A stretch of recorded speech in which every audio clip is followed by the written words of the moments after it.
네, 경제부 정호선 기자와 좀 더 얘기를 해보죠. 자, 정 기자, 네. 위기라는 게 다 그렇지만 갑자기 소리 소문 없이 오진 않았을 거고 증상들이 쌓여가지고 여기까지 왔을 텐데 어떤 것들로 봐야 될까요? 그러니까 한국 자동차 산업을 세계 5위까지 끌어올렸던 것은 합리적인 품질 그리고 네. 높은 가격 경쟁력을 바탕으로 수출도 전략을 펼쳤기 때문이죠. 그런데 지금 인건비나 생산성 측면에서 일본 업체, 독일 업체보다 우리가 경쟁력이 떨어집니다. 네. 여기에 잦은 파업 같이 좀 대립적이고 경직적인 노사 관계로 고비용 저효율 구조가 더 고착화되는 그런 모습입니다.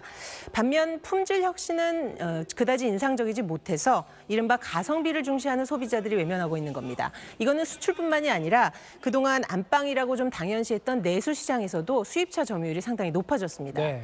이러다 보니까 현대차 3분기 영업이익률이 1.2%까지 폭삭 주저앉았는데 이거는 100원을 팔면 1원 정도 버는 거. 그러니까 사실상 헛장사를 할 정도로 심각한 그런 수익성입니다. 그러니까 미래차 기술 선점을 위한 혁신이라든지 연구 개발을 게을리한 데 대한 반성이 필요해 보입니다. 이게 어떤 한 회사의 문제라기보다 일자리가 워낙 앞뒤로 많이 걸리는 네. 업종이라서 그 부분이 참 많이 신경이 쓰여요. 그렇습니다. 자동차 산업 위기를 보고 지금 5년 전에 조선업의 기시감이 엄습한다. 이런 네. 전문가들이 꽤 많습니다. 그러니까 자금난에 쓰러지는 중소조선 기자재 업체들에 대한 자금 지원 요청이 2013년에 있었고요. 이후에 4년, 5년 수주 절벽을 거쳐서 지금까지도 지금 구조조정이 이어지고 있습니다. 근데 문제는 자동차 산업의 파장이 조선업보다 훨씬 더 크다는 데 있습니다. 네. 2만 2천 개 부속이 들어가는 자동차 업체 뒤에는 철강산업, 전장산업, 또 부품을 공급하는 2차, 3차 협력업체까지 이렇게 거미줄처럼 얽혀 있습니다.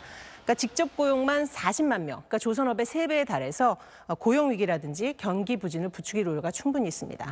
정부가 지금 급한 대로 자금 지원 얘기를 꺼냈는데 이건 네. 또 어떻게 보십니까? 그러니까 부품업체들이 너무 어렵다 아우성이니까 정부가 보증 지원을 통해서 대출을 연장해주겠다고 했습니다. 물론 필요한 일이긴 한데 지금 연명이 아니라 좀 수술이 필요한 시점인데 너무 단기 처방이 아니야 이런 지적도 있습니다. 정부가 조만간 자동차 산업 종합대책을 내놓을 예정인데 좀 더 구조조정, 혁신까지 포함한 좀 더 큰 그림을 담아내야 할 것으로 보입니다. 조선이나 지금 다른 부분이 아직 치료가 안 된 상태에서 네. 이런 좀 더 큰 문제가 안 생기게 빨리 좀 대책을 내놔야 될 것 같아요. 그렇습니다. 잘 들었습니다.